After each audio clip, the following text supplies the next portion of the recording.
Hey there, friends. Today I want to talk about something that came up inside our fully booked business club container, and it had to do with hiring vendors and referring different vendors for services as part of your job.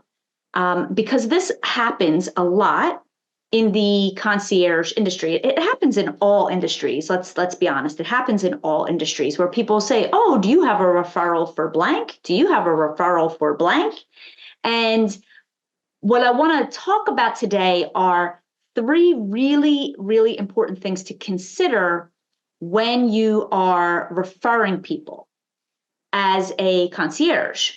So let's say, for example, you are a concierge and you help your clients, and your clients are looking for a referral for a realtor. This was the exact scenario that came up inside our program. And you have, through your marketing and maybe through your networking, or maybe you have a friend or you know someone who is a realtor, and you want to pass on that person's name as a referral to the person who's asking. So when you're doing this, like friend to friend, like if your neighbor was like, "Hey, Bob, who do you hire for painting?" And your other neighbor's like, "Hey, Kelly, who did you hire to do your landscaping?" Most of the time, you're just like, "Oh, I use ABC Company. Oh, we hired this guy that we found over here. He does a great job. Here's his number." That's great when you are exchanging referrals, recommendations in a friend status. It's a little bit different though when you are exchanging referrals or recommendations as part of your business. Here's why. When you are in a professional business of some kind, so let's say you are a personal concierge, and somebody asks you, one of your clients asks you for a referral for a realtor or for a referral for a handyman, you want to be sure of these two things. Number one, make sure that the person that you are referring is properly insured, because you're not just passing on a name to your neighbor, you are actually passing on a recommendation. And when you pass on a recommendation, if something were to go awry, your client may come back and be like, "That guy was an ass. That guy ruined my floors. That guy was put a hole in my wall," right? So you have to, because you are now a business, you're kind of like a legal entity, you want to make sure that you are covering yourself and protecting yourself from unnecessary liability. So the way that we protect ourselves from this is, if you are going to give a referral or a recommendation for another service or a professional, one, make sure that that person has insurance. And then two, make sure that you are giving the client who is asking for the recommendation more than one person to pick from. Here's exactly why. I'm going to tell you a story that happened to me several years ago. Several years ago. I was hired by someone to do a one-time job. And this one person hired me to hire a moving company for her. She was very busy. I knew her from networking. She was like, "If you could take care of this for me, I'd be really grateful," yada, yada. So I was like, okay. So at that time, I didn't have moving companies like in my back pocket. I had not built a relationship with a moving company where I would just be like, "Oh, I've used this company before," or "use this company and here's another company." I didn't have that. So I went online and I did research.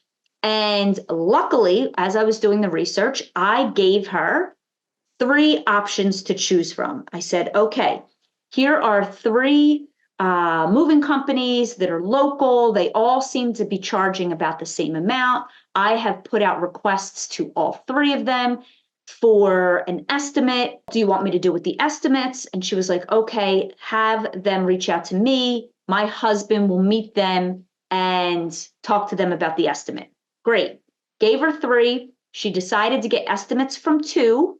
She hired one, and then she told me, "Hire this company." So she had two to pick from. She said, hire this one company and have them set up my move. I said, great. I wasn't part of any of the packing or unpacking or any of that. She just literally hired me to do the research and find a recommendation for her. I put on my calendar when her move-in was happening, her moving date was happening, and I hadn't heard from her afterwards. So I reached out to her a couple weeks later and I was like, hey, how did the move go? Are you in your new space?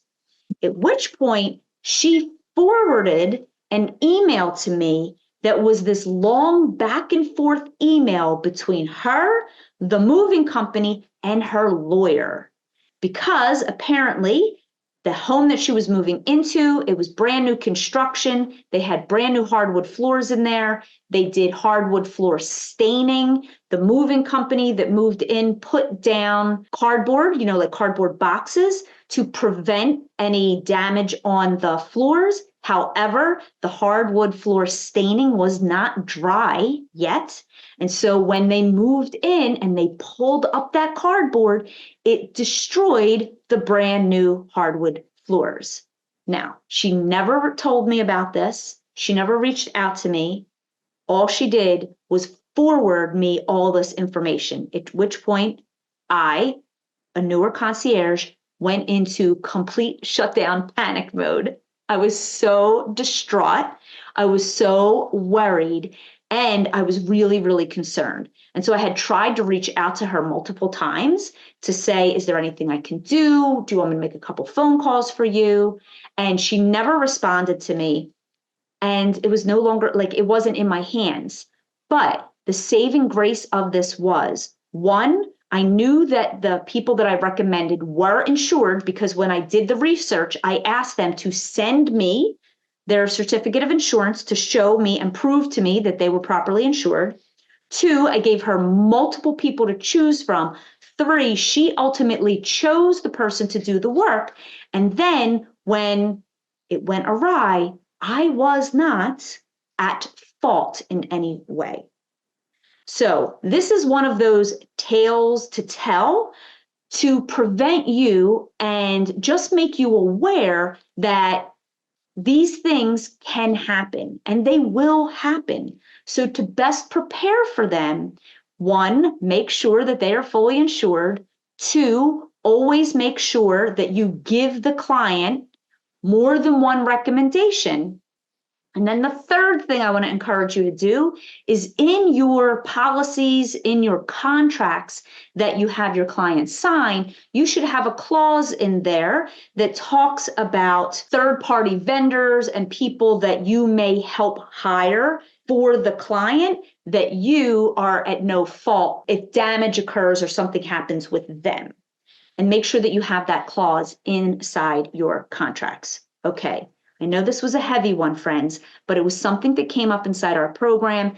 It's something that's important that I think everybody in the industry and every other business out there should really know so that you can just be prepared and best protect yourself when you are working with clients in this way.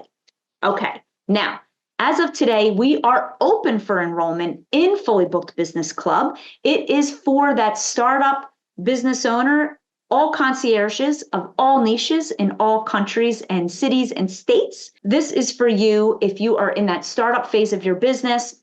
Open enrollment is from June 6th until June 14th. And when you join and choose to do the pay in full option, you also get a bonus contract bundle, which has sample contracts in it that actually has this clause pre-written in there for you that you can use when you are using it with your clients. Caveat to this, even though you receive the contract bundle, you still need to do your due diligence and have it reviewed by a lawyer to make sure that it is up and up for your city, state, countries, standards, rules, regulations. And yeah, that's it. All right, my friends, if this video was helpful, please hit up the like button, subscribe, and I'll see you in our next video. Bye for now.